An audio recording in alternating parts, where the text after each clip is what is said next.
Sa ngalan ng Ama at ng Anak at ng Espiritu Santo. Amen.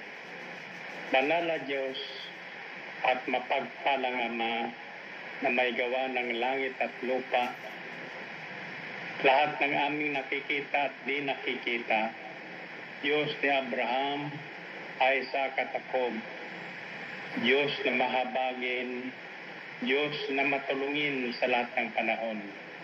Muli ka naming pinupuri at sinasamba sa Espiritu at katotohanan. Tulungan mo kami ngayon. Muli pong iunat ang iyong mapagpalang kamay at abutin ang lahat na nakikinig ngayon. Ang may mga karamdaman ay inyong pong pagalingin sa pangalan ni Jesus. At ang mga may kailangan, inyong pong tukunin ang kanilang pangkahilingan sa pangalan ni Jesus. Pagpalain niyo po ang himpapawid, pagpalain ang mabuting balit ang ating ihatid sa lahat ng nakikinig ngayon. Sa ngalan ng Ama at ng Anak at ng Espiritu Santo. Amen.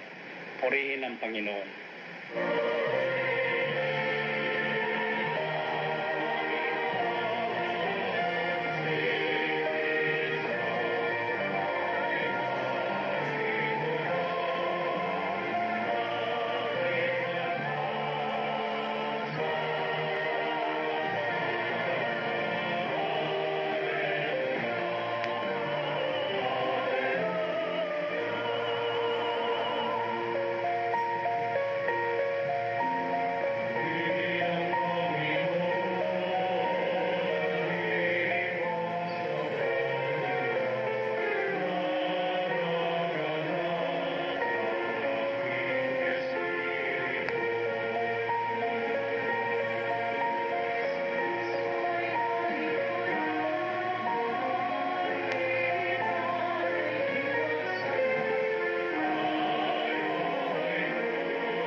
Our reading for today is taken from the letter of Paul to the Romans, chapter 12, verses 3 to 8.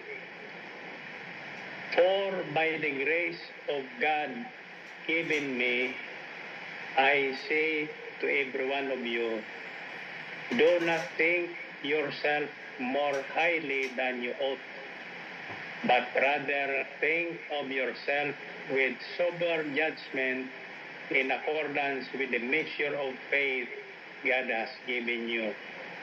For just as each of us has one body with many members, and these members do not all have the same function, so in Christ we, though many, form one body, and each member belongs to all the others.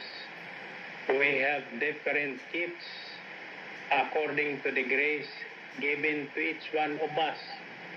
If your gift is prophesying, then prophesy in accordance with your faith. If it is serving, then serve. If it is teaching, then teach. If it is encouragement, then give encouragement. If it is giving, then give generously. If it is to lead, do it diligently. If it is to show mercy, do it cheerfully. Sapagkat sinasabi ko sa pamagitan ng biyaya na binigay sa akin ng Diyos, na ang bawat isa sa inyo ay huwag mag-isip sa kanyang sarili ang higit kaysa narapat niyang isipin, kundi mag-isip ng may katinuan, ayon sa sukat ng pananampalataya na ipinamahagi ng Diyos sa bawat isa. Sapagkat kung paano sa isang katawan ay mayroon tayong maraming mga bahagi at ang mga bahagi ay hindi magkakatulad ang gawain, kaya tayo na marami ay isang katawan kay Kristo. Ang mga bahagi na sama-sama sa isa't isa. Tayo ay may mga kaloob na magkakaiba ayon sa biyaya na ibigay sa atin ng Diyos. Kung propesya ang gamitin, ito ay ayon sa kanya sukat ng pananampalataya. Kung paglingkod siya. Kung pagtuturo, ay magturo siya. Kung pangangaral, ay mangaral siya ng mahusay. Ang nagbibigay ay magbigay ng may magandang kalooban o maluwag sa loob, hindi napipilitan lamang. Ang namumuno ay magsikap maging mahabagin sa kanyang paglilingkod. Ito ang mabuting balita para sa ating lahat. To God be the glory.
Balik tayo sa ating home studio.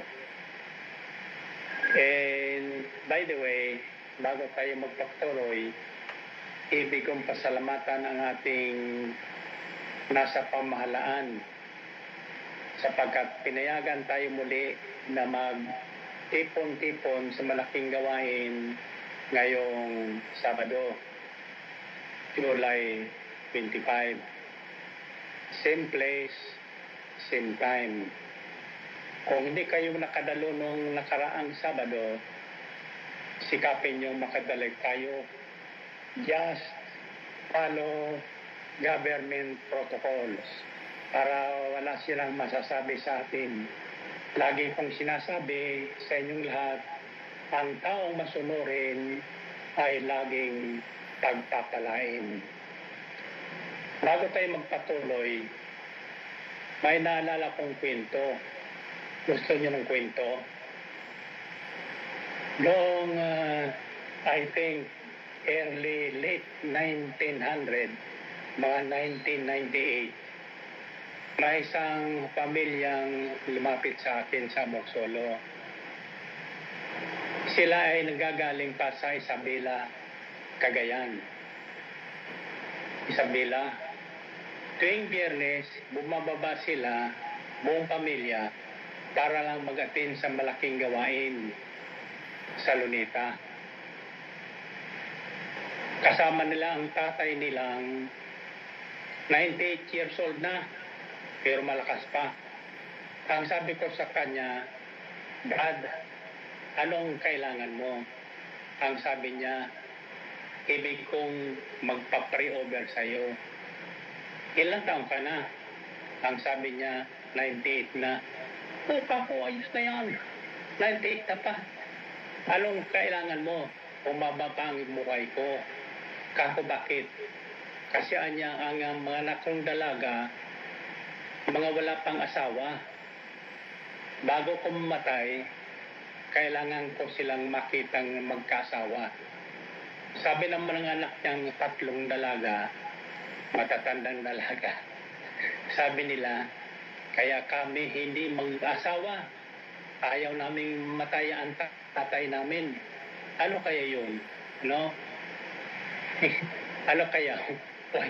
Buhay pa kaya sila? Siguro naman buhay yun. Naalala ko lang kayong sapagkat pag may ibig, may paraan. Bilang mo, every Friday, bababa sila mulang Isabela. Ang layo niyan. Ilang oras kayang sakayan. Babalik naman sila pagkatapos ng gawain ng Sabado. They are doing that weekly. Ngayon, noong hindi nakaraang Sabado, kayong mga hindi nakarating, ito ang hamon ng ating pananampalataya. Ako'y naniniwalang ang Pilipinas ay COVID-free na. At ganun din ang lahat ng bansa. Sapagkat pinayagan na ng pamahalaan ang pagsamba sa tunay at buhay na Diyos. Walang iba kundi ang ating Yahweh El Shaddai. Kaya ako'y naniniwala na ang ating maririnig sa media ngayon ay magandang balita na. Word of faith yan. Sabihin nyo, magandang balita ang ating maririnig sa lahat ng television, YouTube, Facebook, radio, at iba't ibang istasyon ng radyo. Sapagkat sa DWXI, laging mabuting balita. Kaya lahat na nakikinig dito ay napapabuti ang buhay. Ngayon, ang ating healing message password ay tatawagin kong AYSJ. A as in Albay, Y as in Yahweh, S as in Sorsogon, J as in good. Sino makakahula niyan? A stands for activate. Y, your. S, spiritual. J, gifts. Activate your spiritual gifts, meaning use it for the good of everyone. Lalo na ngayon sa panahon natin. Believers, listen to this message. AYSG, for such a time like this, believers must activate their spiritual gifts to save us all from any pandemic happening like COVID-19.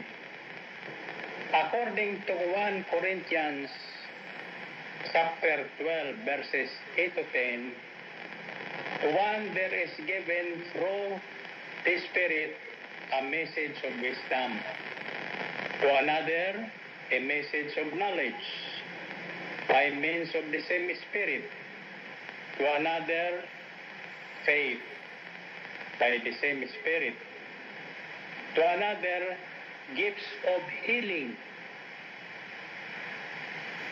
by the same Spirit, to another miraculous powers, to another prophecy, to another distinguishing between spirits, to another speaking in different kinds of tongues, and to still another interpretation of tongues. May kanya-kanya tayong kaloob. Lahat na may pananalig sa Diyos na buhay ay binigyan ng kanya-kanyang kaloob. Special gifts. Mayroon dyan gifts of healing. Kapag napatungan ng may kamay, ang kamay ng kanyang kamay ang may sakit, sa pangalan ni Jesus at pinalangin niya ayon sa kanyang pananalig, anuman ang karamdaman ng taong ito na kanyang ipanalangin ay gagaling. Mayroon naman pinagkalooban ng gumawa ng mga himala at kababalaghan. Mayroon naman pinagkalooban ng prophecy. Anong ibig sabihin ng prophecy? Yung prophetic word. Yung sinasabi niya magkakatotoo. Sinusundan ng tanda, himala at kababalaghan ang kanyang sinasabi. Mayroon naman pinagkalooban ng gathering, yung pagtitipon ng mga raming tao. Special gift po yan.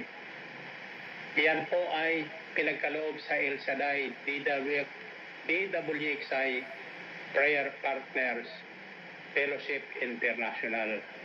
Kaya sama kayo, dalhin ng Panginoon, magsisimula kayo sa 1, 2 o 3, siya dadami yan sapagkat ipinagkaloob sa inyo ng Panginoon yan.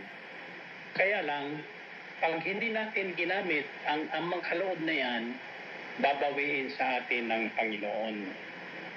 So, use your gifts, spiritual gifts, whatever that is.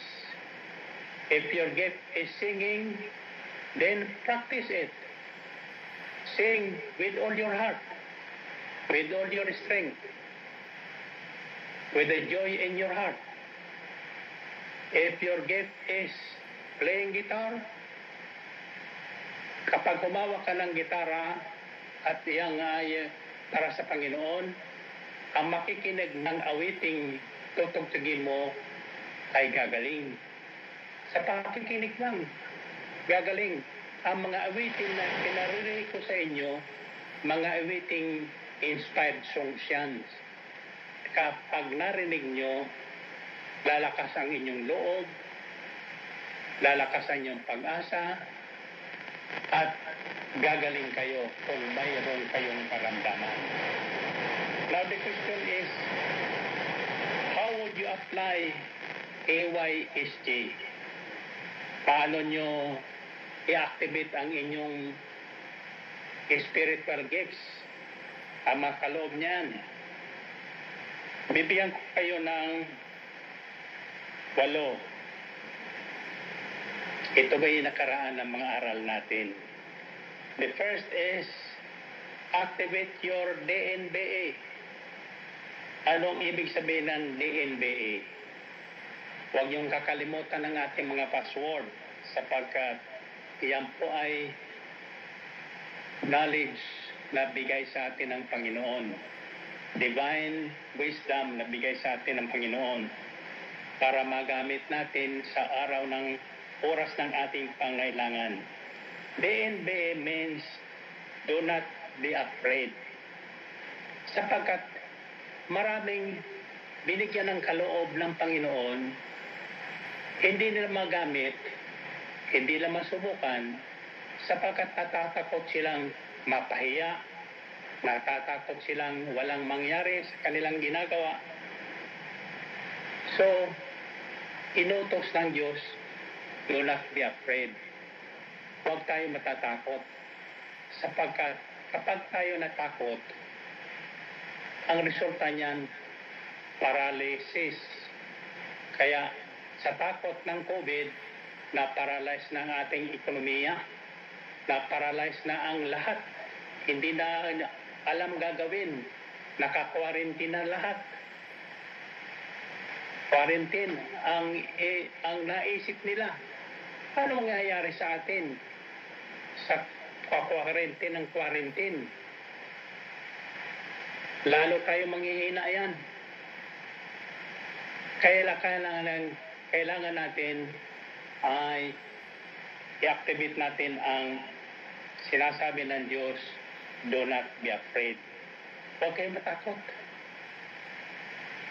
Kahit sa kamatayan, huwag kayong matatakot.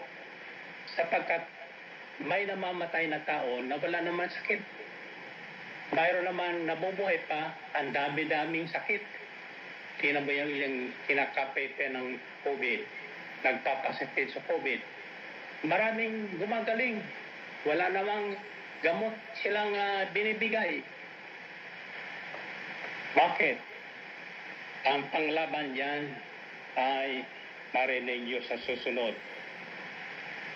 Next is activate your IYFY. Anong ibig sabihin ng IYFY? Increase your faith yourself. Sa pamagitan ng paggamit nyo ng iyong makaloob, ang inyong pananalig sa Diyos ay magiging matatag.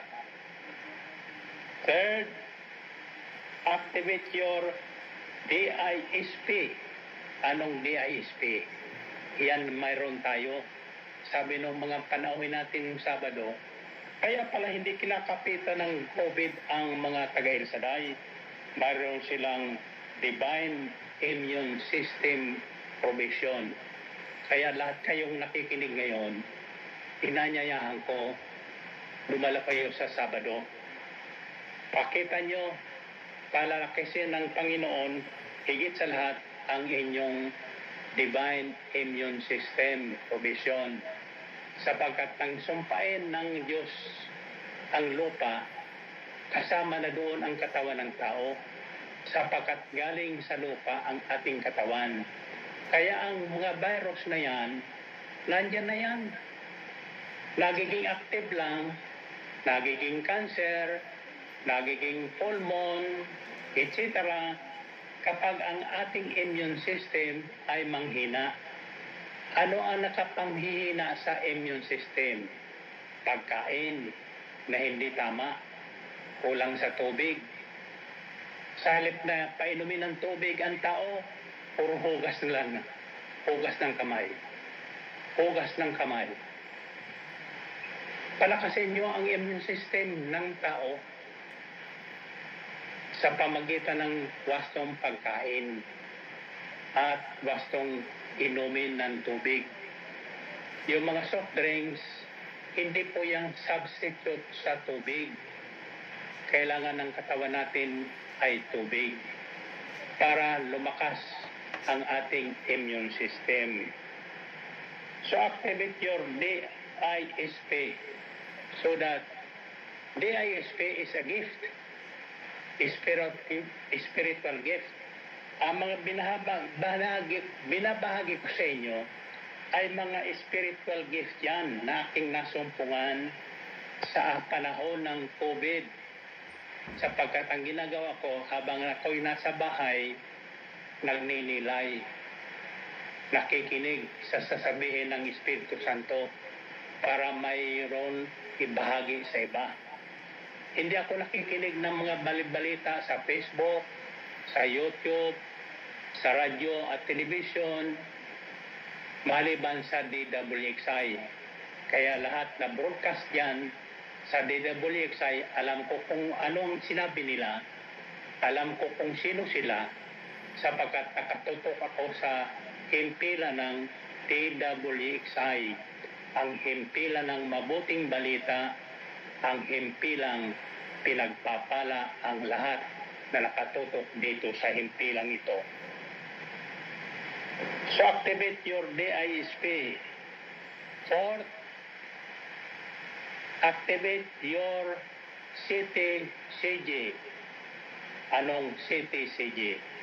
Tingnan natin kung naalala nyo pa. Anong ibig sabihin ng CTCG? Complete trust and confidence in God.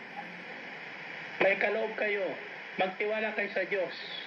Maniwala kayong susundan ng tanda, himala at kababalaghan ang inyong gagawin ayon sa inyong pananalig, ayon sa kaloob na bigay sa inyo ng Panginoon.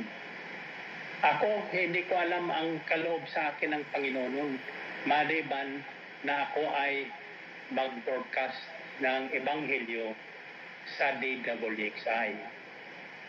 Lagi kong kinukwento sa inyo, naisip ko na noon tumigil sapagkat araw ng linggong gabi ako nagbo-broadcast. Ay ang gawain ko noon, bago ang broadcast na ito, nasa kasino ako, nagsusugal. Subalit, nung iniisip ko ng tumigil sa pagbo-broadcast, may dumating sa aking registered mail. Walang pangalan. At nang buksan ko, ang sabi niya doon, Brother Mike, please do not stop your broadcast, gospel broadcast. Sapagkat isa ko sa nakikinig na gumaling sa aking karamdamang migraine, which I suffered for 17 years. Sa pakikinig ko ng mabuting balita sa inyong broadcast, gumaling ko. Mula noon, hinihintay ko ng araw ng linggo.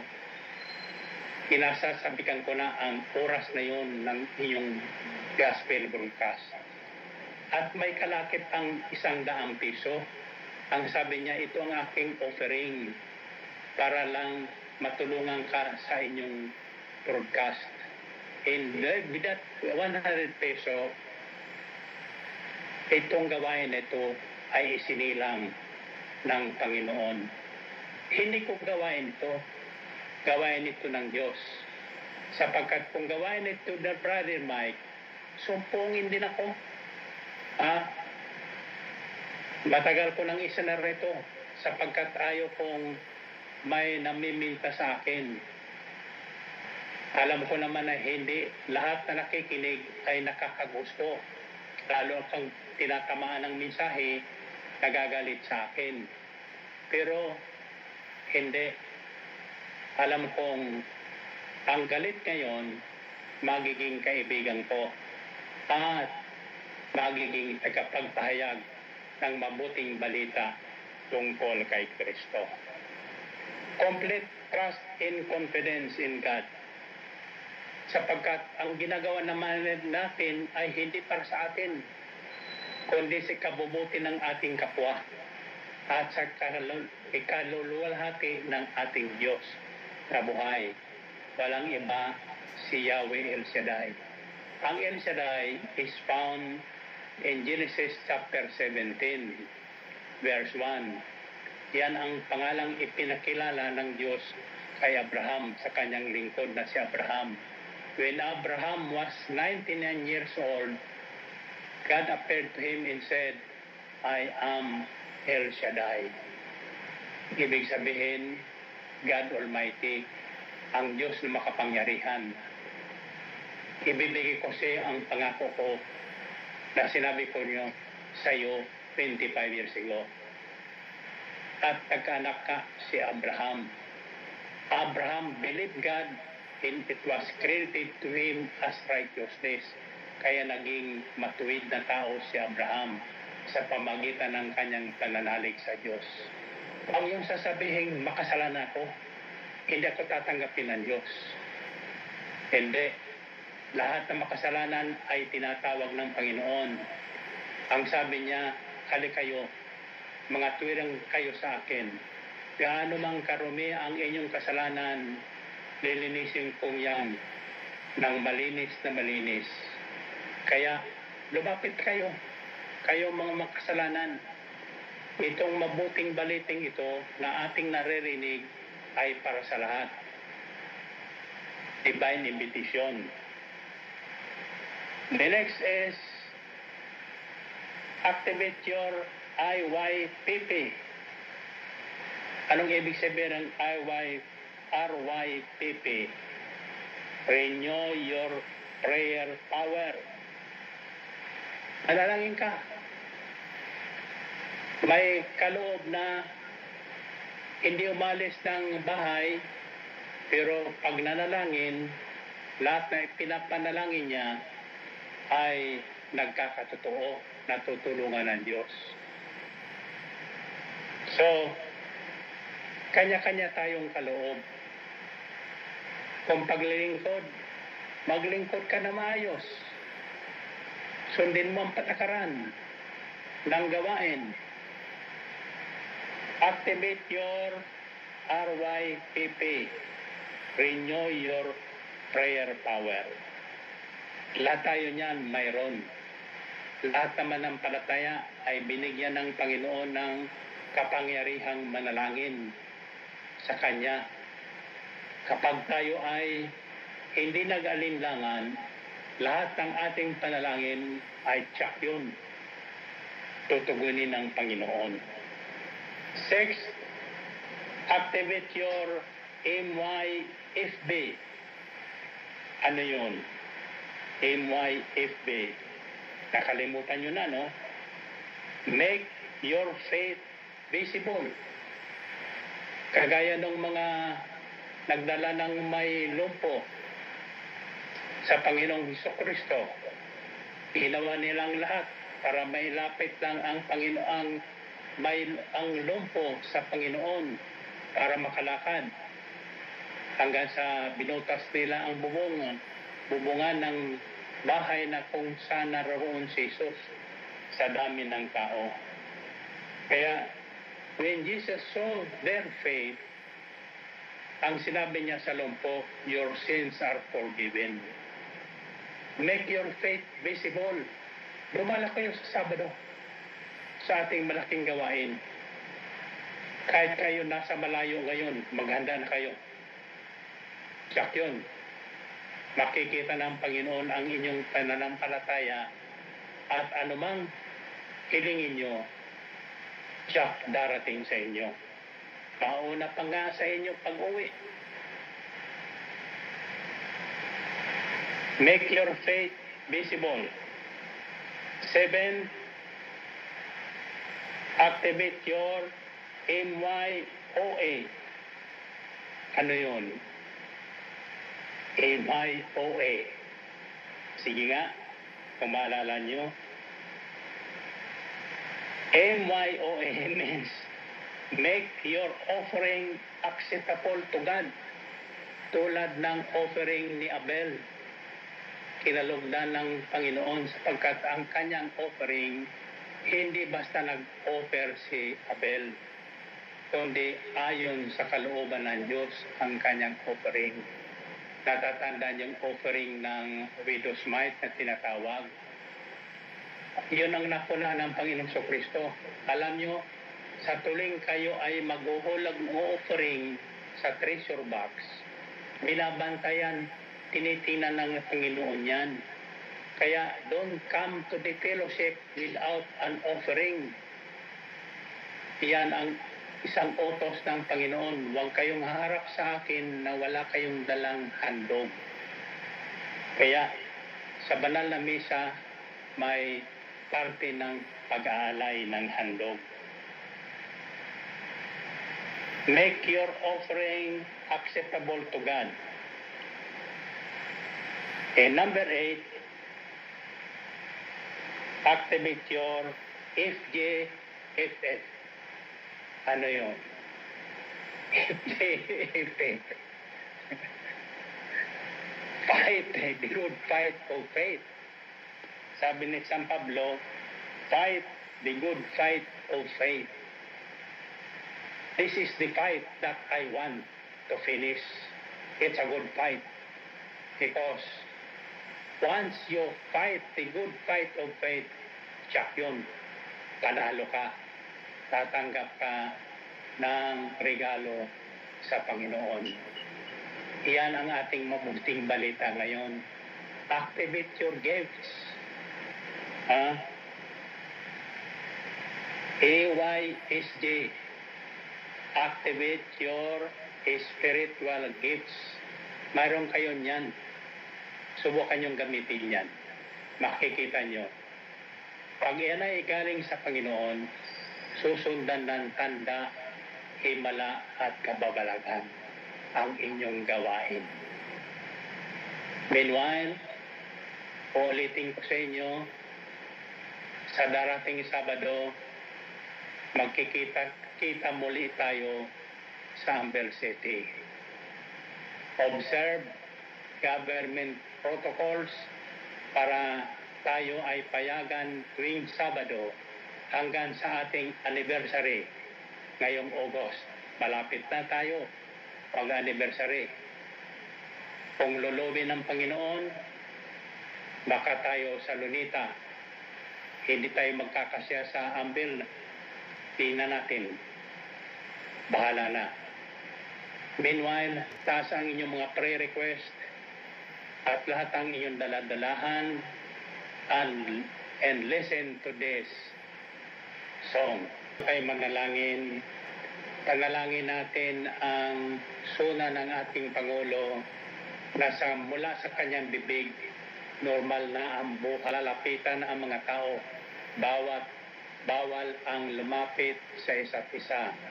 Let us observe and follow government protocols para maging halimbawa tayo sa lahat ng tao. Isang mabuting halimbawa. Kaya panalangin po ng lahat ng Pilipino ay manumbalik sa kanilang pananalig sa Diyos. Lalo na sa lahat ng panahon. May problema sa wala, kailangan unahin natin ang Panginoong Diyos. Sapagkat siyang nakakalam ng lahat ng bagay, ng lahat ng ating kailangan. Amen ba? Manalangin tayo sa ngalan ng Ama at ng Anak at ng Espiritu Santo. Amen. Dakila at mapagpalang Diyos, kami po'y taos-pusong nagpapasalamat sa mabuting balita na aming narinig, sa mga kaloob na ibinigay mo sa bawat isa sa amin. Loobin mo naman na magamit namin ito sa ikabubuti ng lahat at sa kalalwalhati ng iyong dakilang pangalang Yahweh El Shaddai. Pagpalain niyo po ang lahat na nakinig, ang lahat ng kanilang mga kailangan, ang lahat na bagay na tinataas ng kanilang makamay upang maging daluyan ng inyong mga himala at kababalaghan. Pagpalain ang bawat tahanan na nakikinig ngayon sa pila ng TWXI. Silang lahat na sa bawat sulok ng daigdig na nakikinig sa kanilang Facebook o YouTube, pagpalain po sila. Mananatili sila sa kalagayang malusog ang katawan, ligtas sa anumang bagay, at mga magkaramdaman ay mga sigaling sa pangalan ni Jesus. Sa ngalan ng Ama at ng Anak at ng Espiritu Santo. Amen. Give thanks with a grateful heart.